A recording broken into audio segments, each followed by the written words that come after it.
Hello, everyone. Welcome to Psychology Unplugged, where we explore the fascinating science behind what makes us who we are. Today, we're diving into one of the psychology's most debated topics, nature versus nurture, specifically how this interplay shapes our personality and behavior, with a focus on what it means for society today.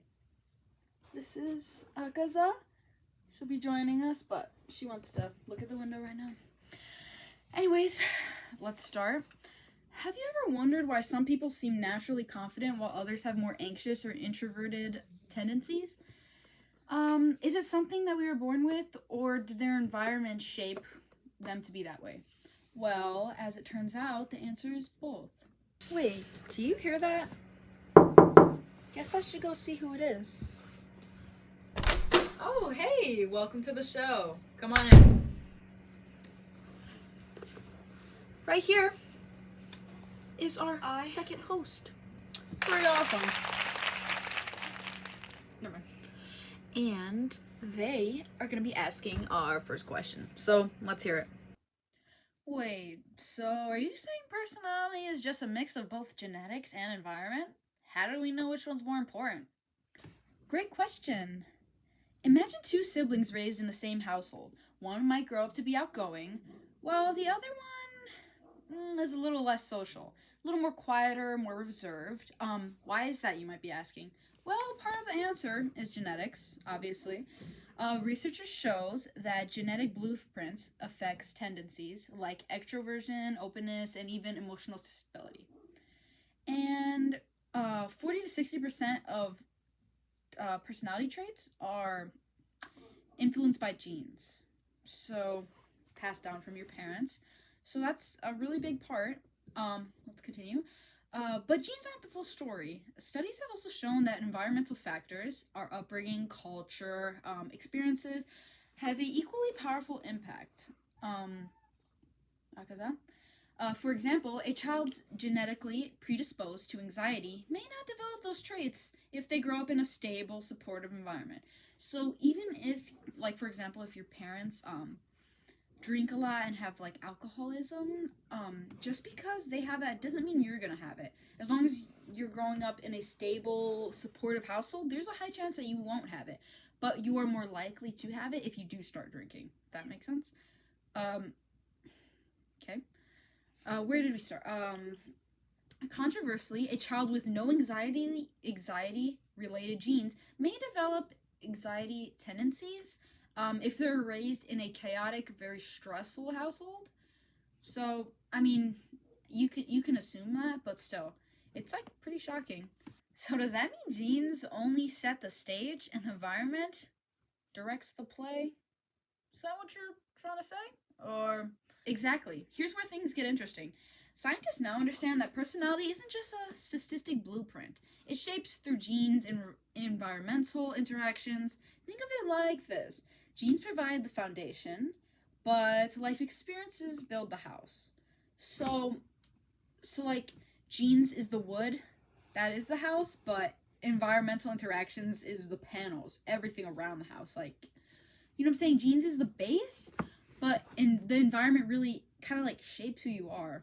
It's a really big point. Let's show her. Think she has something to say.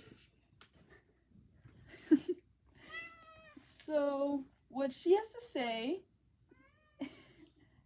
yeah, basically what I was saying. It's basically the same thing. Okay. Take the so-called warrior gene, for example. This gene has been linked to aggressive behavior, but only in individuals who experience early life trauma or abuse. Without those negative experiences, the genes may have little to no effect at all. So, if your parents are like super, warrior gene, or, there's a chance if you, again, grow up in a good household, that will never appear. But if you grow up in a chaotic environment, or later in the future, your environment gets chaotic, it's more likely that that will resurface through genes. That's why it's called the warrior gene. So our experiences can actually turn some genes on or off. Let's do a little light switch. That's pretty wild. Does this explain why some people seem naturally resilient while others struggle? Exactly. The science of neuroplasty plays a huge role here. Neuroplasty refers to the brain's ability to adapt and recognize itself based on our experiences. For example, research shows that children who grow up in enriching environments with access to learning, social support, and positive reinforcement tend to develop stronger cognitive and emotional skills. Controversially, children exposed to neglect or trauma may struggle with emotions, regulating, and social behavior. Hope that's kind of easy to understand. A well known study on identical twins raised apart future highlighting this. So, like, basically, it's a study where two twins they were separated and raised in different environments. Okay, so you understand that. Despite sharing 100% of their DNA, these twins often show different personality differences, distinct, very distinctly, due to the environment that they were raised in. This reinforced that while genetics may provide a starting point, the experiences shape who we are. And personally, I believe that. What's a great example is me being a twin. We have exactly the same DNA, obviously, because we're twins. But, obviously, we're not identical, so maybe a little different. But point is that even though that we are twins, we have many differences. Like, when I'm upset about something, I don't let it get physical, but my sister, put a photo right here, my sister, on the other hand, does get physical, like when I take a joke a little too far. She's prone to lunging, and yeah, she's prone to that. I would say. Oh, let's get back to it. That makes sense, but what does this mean for society? Can understanding this actually help improve our mental health or education system? Absolutely, it reveals a deeper understanding of how social structures, economic stability, and family dynamics contribute to personality development. For instance, studies suggest that poverty, neglect, and abuse can negatively impact behavior, while stable and nurturing environments foster resilience and positive traits. This has a huge implication for social policies, education, and mental health support. Oh. Oh.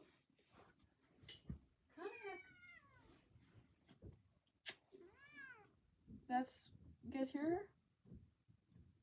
She doesn't really like learning about this, but it is important. Good girl. Anyways, you can see her tail right there. She's a little mad.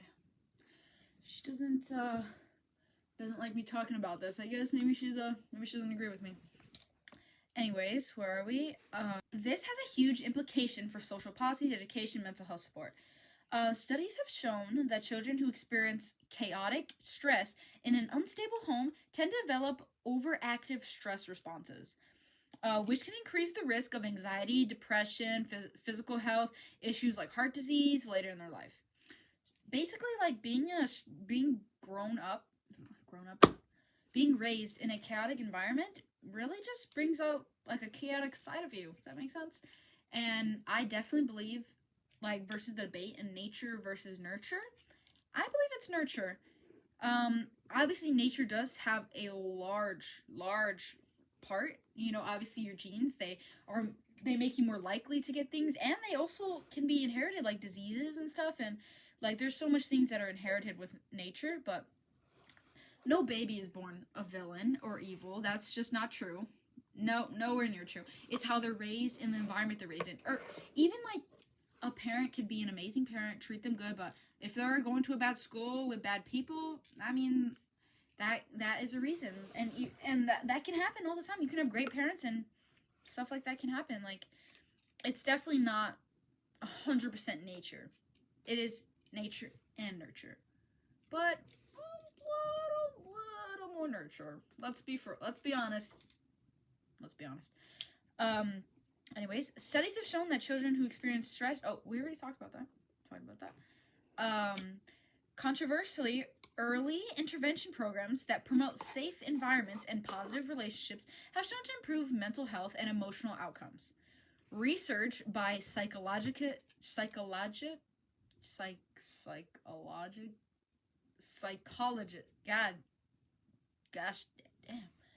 Psychologist Jerome Kagan further emphasizes this balance. Kagan studied temperament? That makes sense? Temperament? Sorry, guys. Following my words. Temperament in infants, identifying that some children are naturally more inhibited or fearful. Like, some children are naturally more outgoing and they're raised pretty much the same, and that's just how they are. Like, at an infant, that's like also an amazing time to study them because, yeah. I'm leaving. Do you want? Sorry, I had a little interruption. Anyways, where were we? Some children are more fearful, right? However, he also discovered that parenting styles and exposure to positive social environments can reduce these anxieties over time. So children can be born fearful, but if you raise them in a very emotionally stable environment, come on, take that out. No, get the hell out of here, bud. You know, gets out of there. That's my point. So it's like there's always a chance to change, no matter what cards you're dealt. Exactly. Adding to that, researchers have found that the idea of measuring how much of behavior comes from genes versus the environment may be the wrong question altogether. Golombek, 2007, Johnson, and Edwards, 2002, this is what I'm quoting, traits like intelligence, for example, are influenced by both nature and nurture in complex ways that can't always be measured in percentages. So even though my opinion at the beginning is a little more towards nature also is... Okay. A useful concept here is the Diathys stress model. I hope I said that right. This model suggests that while some individuals may have genetic predisposition to certain mental disorders, these conditions may only manifest if they face environmental stressors. For example, someone with a genetic risk for depression may never develop the disorder unless they are experiencing trauma, chronic stress, significant advisory, you know what I mean. Point is that you can be predisposed to having stress, like, or chronic stress or stuff like that. You can, like, that could be in your genes, but it will only come out if you do experience extreme stress. Like, what did I say? Bring it back to me. Point is that you can have genes that will point you towards one direction.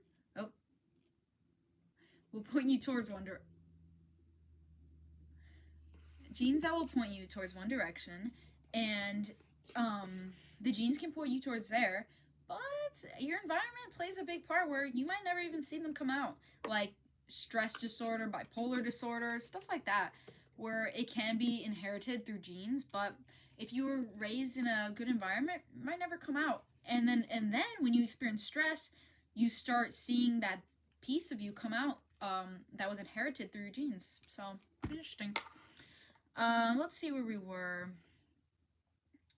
Okay. And that quote, everything I said right there is from Simply Psychology. So if you guys want to know more about that, I'll have the link right at the end. Let's continue. The emerging field of epigenetics also shown how environmental factors can influence gene expression. Experiences like diet, stress, and social relationships can actually affect how certain genes are switched on or switched off. Makes sense? So, bottom line, we aren't just stuck being one way or another. There's always a way to improve ourselves. Exactly. The nature versus nurture debate isn't all about choosing sides. It's about understanding how these two forces work together. See, at the beginning, I chose a side, but yeah, more like that. Let's see, where are we? It's about understanding how these two forces work together, right? Genetics may influence who you are, but our choices, experiences, and relationships shape us just as powerfully. So, the debate, nature versus nurture. If you pick nature, do not pick that. If you pick nurture, don't pick that. It's both. Let's be for real. But what side is a little higher? It's opinion-based. I don't know if you can be fact-based. Let's keep reading. Where are we? So what can we take away from this? If you want to improve aspects of your personality, whether becoming more confident, resilient, empathetic, remember that change is always possible. Okay? Because genetics tell you you're one way, but nurture tells you you don't gotta be that way, bro. Just like me, I'm so happy. I'm awesome. So, anyways, where are we? Let's see. Our genes may guide us, but we have the power to write our own story. So, like I said, genes they lie out this little path for you. As soon as you can do that nurture comes in, kicks you off, kind of. Then they guide together. They kind of glide down right together. And let's talk about the citation and what all the information was for today. Much of today's content was drawn from research published in the Perceptions of Nature and Behavior article on PMC, insights from the Nature and Nurture study on the National Center of Biotechnology Information website, and the content from Simply Psychology, which I just want to say that just in case if you guys are like, no, that doesn't make sense. I don't know what the hell she's talking about. She's making that up. I'm gonna like put it right here.